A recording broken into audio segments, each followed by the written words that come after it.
Hello friends, स्वागत है आपका ज्योग्राफी का एक और नए वीडियो पे। दोस्तों, इससे पहले हम लोगों ने एक बार पढ़ा था भारत का भौतिक स्वरूप।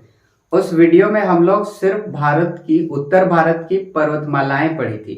ये लेक्चर 2 है और आज के इस वीडियो में हम लोग कवर करेंगे। देखिए, सबसे पहले जो भारत का भौतिक स्वरूप हम लोग पढ़े थे, भारत की जो भू आकृतिक खंड है, इसमें हम लोगों ने पढ़ा उत्तर या उत्तर पूर्व की पर्वतमालाएं पढ़े थे। फिर अभी हमको इसको छोड़ के, पहले वाले को छोड़ के, मतलब हमको पढ़ना है उत्तरी भारत का मैदान पढ़ना है। फिर प्रायद्वीपीय पठार के बारे में पढ़ना है, भारतीय मरुस्थल, तटीय मैदान और फिर द्वीप समूहों का हम लोग इस वीडियो में अध्ययन करेंगे। तो एक एक करके शुरुआत करेंगे। भारत की, उत्तर भारत की जो मैदान है, देखिए इस जगह मिल जाएंगे उत्तर भारत की मैदान। और अगर इसका हम विभाजन करते हैं अगर प्रादेशिक रूप से, तो यहीं से मिल जाएगा हमको एक और इधर जो बहते हुई नदी आई थी, सिंधु नदी का मैदान पढ़ना है। फिर ब्रह्मपुत्र नदी का मैदान और फिर गंगा का मैदान हमको पढ़ना है। लेकिन इसमें भी एक चीज हमको पढ़ना है, मिट्टी की विशेषता और ढाल के अकॉर्डिंग हम इसका अगर हम विभाजन करते हैं, अगर हम पढ़ते हैं, तो इसमें उत्तर भारत की जो मैदान है, इसमें इस क्षेत्र में हमको दो चीज हम लोग पढ़ते हैं, एक तो खादर और एक पढ़ना है भांगर। भांगर तो खादर प्रदेश और भांगर प्रदेश। खादर में भी ये नवीन जलोढ़ मिट्टी की जो है हम लोग अध्ययन करते हैं, नवीन जलोढ़ मिट्टी, ये नवीन और ये पुराना वाला हम लोग पढ़ते हैं। तो बेसिकली हमको उत्तर भारत का जो मैदान है, इसमें हमको इस मैदानी पार्ट को हमको पढ़ना है। देखिए, भारत एक कृषि प्रधान देश है, यहाँ पर कृषि बहुत ज्यादा मात्रा में इसीलिए होती है, तो कहीं ना कहीं इसका जो कारण है भारत में पाए जाने वाले मैदानी होने के कारण है। देखिए, प्रायद्वीपीय पठार में हमको कुछ पठारों के बारे में अध्ययन करना है। इसमें जैसे पठारी वाला में हमको पढ़ना है, हम झारखंड की अगर हम बात करें तो एक पठार है छोटा नागपुर का पठार, हमको पढ़ना पड़ता है। फिर बुंदेलखंड या फिर बघेलखंड, बुंदेलखंड या फिर बघेलखंड का हमको पठार पढ़ना है। फिर एक हमको पढ़ना है मेघालय का पठार, फिर दक्कन का पठार हमको पढ़ना है, मालवा का पठार, ये जरूरी हो जाती है। छोटा नागपुर का पठार, बघेलखंड या फिर बुंदेलखंड, मेघालय का पठार, दक्कन का पठार और फिर हमको मालवा का पठार, हमको ये जरूरी हो जाती है। फिर आगे है भारतीय मरुस्थल में, हमको इस जगह मिल जाएगा राजस्थान वाला पार्ट में, इस जगह है मरुस्थल में हमको पढ़ना है थार मरुस्थल। और थार मरुस्थल की अगर लोकेशन हम पढ़ते हैं तो भारत का राजस्थान वाला इलाका तो टच करता ही है, साथ में पाकिस्तान का भी टच करता है। तो ओवरऑल देखा जाए तो 85% भाग भारत में है और 15% जो भाग है वो आपको पाकिस्तान वाला में मिल जाएगा, थार मरुस्थल की। और ये जो थार मरुस्थल है, विश्व का 17वां, याद रखिएगा, विश्व का 17वां सबसे बड़ा मरुस्थल है। साथ ही ये 9th नंबर पे, याद रखिएगा, विश्व का 9th नंबर में सबसे बड़ा गर्म उष्ण कटिबंधीय मरुस्थल है ये थार मरुस्थल। तो 17th नंबर में आता है सबसे बड़ा मरुस्थल में। तो हमको पढ़ना था भारतीय मरुस्थल में। तटीय मैदान, अब हमको इंपॉर्टेंट हो जाता है यहाँ से भारत का, अगर तटीय मैदान की हम पढ़ते हैं। देखिए, भारत में अगर तटीय मैदान की हम पढ़ रहे हैं, तटीय वाला, तो टोटल 9 राज्य ऐसे हैं जो समुद्र के साथ जो है अपनी सीमा साझा करती है। भारत अगर देखें तो ये तीनों ओर से पानी से घिरा हुआ है। इधर पश्चिमी ओर आपको मिल जाएगा, पश्चिमी ओर आपको मिल जाएगा अरब सागर, पूर्वी और बंगाल की खाड़ी, और बिल्कुल इधर दक्षिणी ओर यहाँ है तो ये हिंद महासागर, ये इधर भी पानी है। तो 9 राज्य ऐसे हैं जो भारत का समुद्र के साथ सीमा साझा करती है। तो बिल्कुल इस जगह से याद रखिएगा, यहाँ से ये वाला है गुजरात वाला इलाका। तो 9 राज्य कौन हो गए, एक तो हो गया गुजरात, फिर यहाँ पर है महाराष्ट्र वाला, फिर गोवा मिल जाएगा, फिर कर्नाटक मिल जाएगा, केरल, फिर तमिलनाडु, फिर यहाँ पर है आंध्र प्रदेश, और फिर आगे आएंगे इधर तो उड़ीसा और वेस्ट बंगाल। 1 2 3 4 5 6 7 8, तो टोटल 8 राज्य, सॉरी 1 2 3 4 5 6 7 8 9 राज्य ऐसे हैं जो समुद्री के साथ अपना सीमा साझा करते। तो 9 राज्य तट के साथ, और इसी में ही हमको इंपॉर्टेंट हो जाती है, इसमें हमको जो सीमा का तट का नाम, तो इसमें हमको एक एक करके पढ़ना है। यहाँ पर जो गुजरात है, गुजरात से लेकर यहाँ पर दमन वाला, तो गुजरात से इस जगह है दमन एवं द्वीप में जो दमन है, दमन, इस जगह का जो तट है इसको हम लोग बोलते हैं काठियावाड़, काठियावाड़, काठियावाड़ तट हम लोग पढ़ते। फिर इसके बाद इधर आएंगे ना तो हम पहले वाले वीडियो में भी बोला था, ऐसा बोलेगा कोंकण केनमाला, कोंकण केनमाला। तो हम लोग पढ़ते हैं, ये तो हो गया दमन वाला। अब दमन से ही आगे आएंगे हमको गोवा वाला। तो गोवा वाला जो पार्ट है, इस गोवा वाला में हमको पढ़ना है कोंकण तट, कोंकण तट। फिर गोवा से कर्नाटक का जो मैंगलोर है, मंगलोर, कर्नाटक का मैंगलोर। तो गोवा से मंगलोर वाला जो तट है उसको हम लोग पढ़ते हैं केनरा तट, कोंकण केन। और फिर इधर से हम लोग पढ़ते हैं मंगलोर से लेकर यहाँ कन्याकुमारी, तमिलनाडु वाला कन्याकुमारी तक हम लोग पढ़ते हैं मालाबार तट, मालाबार। तो मंगलोर से लेकर तमिलनाडु का जो कन्याकुमारी है यहाँ तक का तट को हम लोग मालाबार तट बोलते हैं। जो कन्याकुमारी है उसी को ही हम लोग केप केमोरिन के भी नाम से जानते हैं। तो कोंकण केन माला हो गया, और इधर से काठियावाड़ वाला। अब यहाँ कन्याकुमारी से ही आगे आते हैं हम लोग। तो आंध्र प्रदेश का याद रखिएगा कृष्णा डेल्टा, आंध्र प्रदेश का कृष्णा डेल्टा। और आंध्र प्रदेश का यहीं पर हमको पढ़ना है आगे गोदावरी डेल्टा, गोदावरी डेल्टा। तो इधर हम लोग पढ़ेंगे कोरोगो कलिंग, ऐसा बोलेंगे। तो यहाँ वाला जो तट है कोरोमंडल तट हो जाती, कोरोमंडल तट। फिर आगे आएंगे तो कृष्णा डेल्टा से गोदावरी डेल्टा, यहाँ का जो तट है इसको हम लोग पढ़ते हैं गोलकुंडा तट, गोलकुंडा तट। कोरोगो हो गया। अब इधर कलिंग या फिर उत्कल हम लोग पढ़ते हैं, कलिंग तट या फिर उत्कल तट, या फिर इसको हम लोग पढ़ते हैं उत्तरी सरकार तट। तो इस प्रकार हम लोग का जो तट है ये इंपॉर्टेंट हो जाती है। वेस्ट बंगाल वाला में जाएंगे तो हमको दीघा तट मिलता है। तो ये हो जाती है जो तटीय मैदान है, तटों का नाम हम लोग इस प्रकार से पढ़े। इसमें एक इंपॉर्टेंट ये हो जाती है कि भारत का जो ये तट है, इन तटों की अगर लंबाई की अगर हम बात करें, टोटल तट की लंबाई कितनी है, तो 6100 किलोमीटर, याद रखिएगा 6100 किलोमीटर हो जाती है। यहाँ गुजरात से लेकर शुरू करते हैं वेस्ट बंगाल तक, तो यहाँ तक की जो हम लोग यहाँ तक मतलब टोटल ओवरऑल तटों की लंबाई तो ये हो जाती है 6100 किलोमीटर। और अगर हम बात करें टोटल राज्य और केंद्र शासित प्रदेश, जैसे केंद्र शासित प्रदेश में हमको अंडमान निकोबार द्वीप समूह, फिर लक्षद्वीप वाला भी आ जाएगा। ओवरऑल अगर टोटल तट की लंबाई की अगर हम पढ़ते हैं तो हम लोग याद रखेंगे 7516 किलोमीटर, टोटल 7516 किलोमीटर हो जाती है। टोटल ओवरऑल तटों की लंबाई हो जाती है। और अगर तट में भी सबसे बड़ा तट किसके पास है, तो सबसे बड़ा हम लोग पढ़ेंगे गुजरात के पास सबसे बड़ा तट है, गुजरात में सबसे बड़ा। और ये याद रखिएगा 1214 किलोमीटर, ऐसा 1214 किलोमीटर। और सबसे छोटा तट किसके पास है राज्य में, याद रखिएगा, तो राज्य में हो जाती है गोवा। तो गोवा के पास सबसे छोटा तट हो जाती है, और गोवा वाला में याद रखिएगा 101 किलोमीटर। गुजरात में 1214 किलोमीटर हो जाती है टोटल तटों की लंबाई सबसे ज्यादा, और गोवा के पास सबसे कम होती है 101 किलोमीटर। और सबसे अगर केंद्र शासित प्रदेशों में हम स्टडी करते हैं सबसे लंबा तट किसके पास होती है, तो यह हो जाती है अंडमान निकोबार द्वीप समूह, अंडमान निकोबार द्वीप समूह बिल्कुल इस जगह मिल जाएगा। और उसकी लंबाई याद रखिएगा 1962 किलोमीटर, 1962 किलोमीटर अंडमान निकोबार द्वीप समूह में सबसे बड़ा सबसे लंबा तट होता है। यूटी वाला में हम लोग पढ़े, तो तटीय मैदान में इस प्रकार से हम लोग स्टडी किए। अब अंतिम रूप से हमको पढ़ना है द्वीप समूहों के बारे में, टोटल द्वीप समूह। देखिए द्वीप समूह हम लोग स्टडी करते हैं इस जगह, यहाँ पर है अंडमान निकोबार द्वीप समूह, और इस जगह है लक्षद्वीप द्वीप समूह, तो लक्षद्वीप वाला। तो एक एक करके हमको स्टडी करना है। सबसे पहले यहाँ लक्षद्वीप वाला स्टडी करते हैं, बिल्कुल इस जगह आपको मिल जाएगा लक्षद्वीप, अलग से इसका स्टडी करते हैं, बिल्कुल इस जगह मिल जाएगा लक्षद्वीप। और लक्षद्वीप याद रखिएगा यहाँ पर जो लक्षद्वीप है इसका अगर प्रशासनिक अगर इकाई देखते हैं, प्रशासन कहाँ पर होता है, प्रशासनिक मुख्यालय, तो वो हो जाती है लक्षद्वीप का जो कैपिटल है, लक्षद्वीप का कैपिटल हो जाता है कवारती, इस जगह मिल जाएगा कवारती, वही उसका प्रशासनिक मुख्यालय है। और ये जो लक्षद्वीप है इसमें पादप और जंतु, पेड़ पौधे और जंतु यहाँ पर इसके बहुत सारे प्रकार पाए जाते हैं लक्षद्वीप वाला में।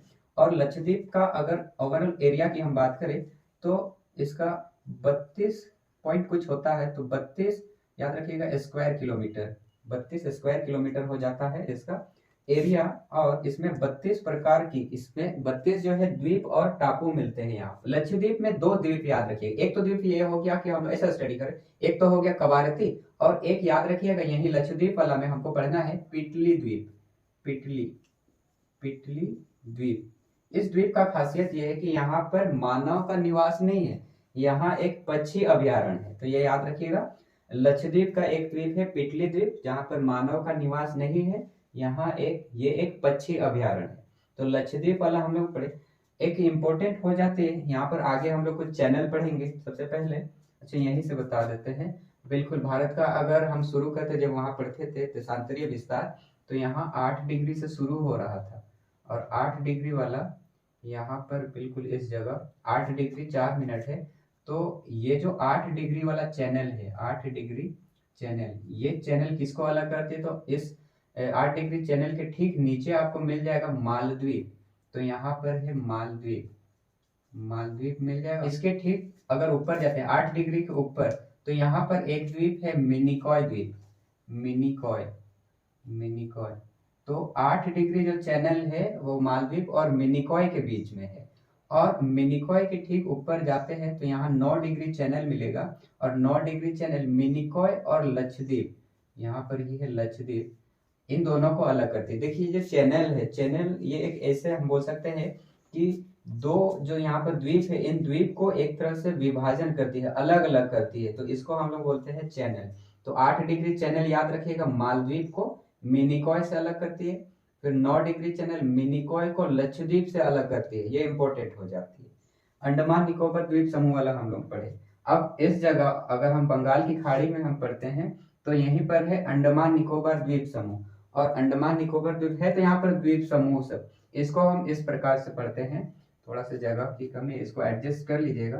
अंडमान निकोबार द्वीप समूह में अगर आपको याद करना है तो 4 द्वीप ऊपर इस तरह से हम लोग कर लेते हैं, और इसमें भी 4 में से अंडमान निकोबार पढ़ रहे हैं तो ऊपर वाला हो गया उत्तरी अंडमान, उत्तरी अंडमान, फिर नीचे वाला हो गया मध्य अंडमान, मध्य अंडमान शॉर्ट में, फिर इसके नीचे वाला है दक्षिण अंडमान, और फिर सबसे लास्ट वाला इसको हम लोग पढ़ते हैं लिटिल अंडमान, लिटिल, लिटिल या फिर लघु, लिटिल, लिटिल अंडमान या फिर लघु अंडमान। और ठीक अगर नीचे आपको निकोबार मिलेगा, और निकोबार में भी हमको 3 पढ़ना है। एक तो हो गया ऊपर में कार निकोबार, कार निकोबार, फिर बीच में मिल जाएगा लिटिल निकोबार, यहाँ पर भी लिटिल, तो लिटिल निकोबार, और सबसे नीचे वाला हो जाता है ग्रेट निकोबार, ग्रेट निकोबार।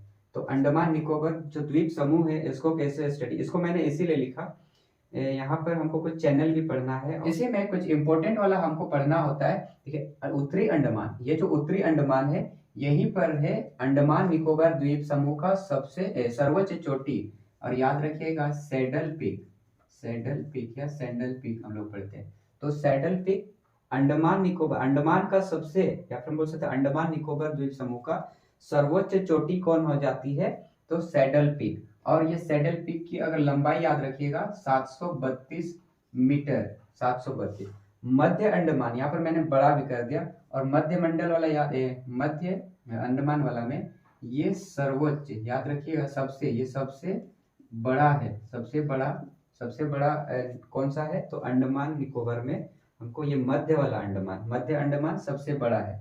दक्षिण अंडमान के बारे में ये याद रखिएगा कि अंडमान निकोबार द्वीप समूह का जो कैपिटल है port Blair, port Blair, Andaman Nicobar द्वीप समूह का कैपिटल पोर्ट ब्लेयर, ये आपको मिल जाएगा दक्षिण अंडमान में, दक्षिण अंडमान में। और इसमें हमको कुछ पढ़ना है आगे चल के, जैसे हम लोग यहाँ पर पढ़े थे 8 डिग्री चैनल हो गया मालदीव को मिनिकॉय से अलग करिए, 9 डिग्री चैनल मिनिकॉय को लक्षद्वीप से अलग करिए। उसी प्रकार से हमको 10 डिग्री चैनल पढ़ना है, और ये 10 डिग्री चैनल किसको अलग करती है?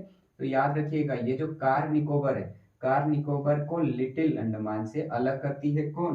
तो ये 10 डिग्री चैनल, तो 10 डिग्री चैनल अलग करती है कार निकोबार को लघु अंडमान से। ठीक ऊपर अगर हम लोग आते हैं, ये जो उत्तरी अंडमान है, ये उत्तरी अंडमान के ठीक ऊपर हमको यहाँ पर मिलेगा एक कोको द्वीप, यहाँ पर ही है कोको द्वीप, कोको द्वीप। तो कोको द्वीप और यहाँ पर है उत्तरी अंडमान, कोको द्वीप और उत्तरी अंडमान के बीच का ये जो हम लोग पढ़ रहे हैं इसको हम लोग बोलते हैं कोको चैनल, कोको चैनल। ये जो कोको द्वीप है ये म्यांमार के जो है कंट्रोल में है। तो कोको चैनल कोको द्वीप और उत्तरी अंडमान के बीच है। फिर आगे हमको यहाँ पर पढ़ना है ये जो ग्रेट निकोबर है, ये ग्रेट निकोबर में ही है आईपी, इंडियन पाठशाला नहीं, इंडियन पाठशाला नहीं, ये आईपी मतलब इंदिरा पॉइंट। ग्रेट निकोबर देखिए भारत का दक्षिणतम बिंदु ग्रेट निकोबर में ही है हम लोगों का इंडिया, सॉरी इंदिरा पॉइंट, बार बार इंडियन पाठशाला आ रहा है। तो आईपी हम समझ सकते हैं भारत का दक्षिणतम बिंदु कौन हो जाती है, इंदिरा पॉइंट। और उत्तर वाला हम लोग पढ़ते हैं इंदिरा कोल, दक्षिण में इंदिरा पॉइंट। तो ये आपको मिल जाएगा ग्रेट निकोबर में। और ग्रेट निकोबर का एक और याद रखिएगा इंपॉर्टेंट, ये देखिए अंडमान निकोबर, अंडमान का सबसे सर्वोच्च चोटी हो गया सेंट्रल पीक, सेंट्रल पीक। और निकोबर का सर्वोच्च चोटी हो जाती है माउंट थुलियर, माउंट थुलियर, ये 642 मीटर का होती है। तो ये आपको मिल जाएगा माउंट थुलियर कहाँ पर है, तो ग्रेट निकोबर में। देखिए इसमें दो द्वीप का नाम याद रखिएगा, अंडमान निकोबर द्वीप समूह में दो द्वीप का नाम याद रखिएगा, काफी ज्यादा इंपॉर्टेंट हो जाती है। एक तो द्वीप है नारकोंडम द्वीप, नारकोंडम द्वीप, और दूसरा है याद रखिएगा एक इंपॉर्टेंट हो जाती है बैरन द्वीप। इसमें ये जो नारकोंडम द्वीप है ये एक सुषुप्त ज्वालामुखी, हम लोग बोलते हैं इसमें सुषुप्त ज्वालामुखी के लिए, और जो बैरन द्वीप है ये सक्रिय ज्वालामुखी।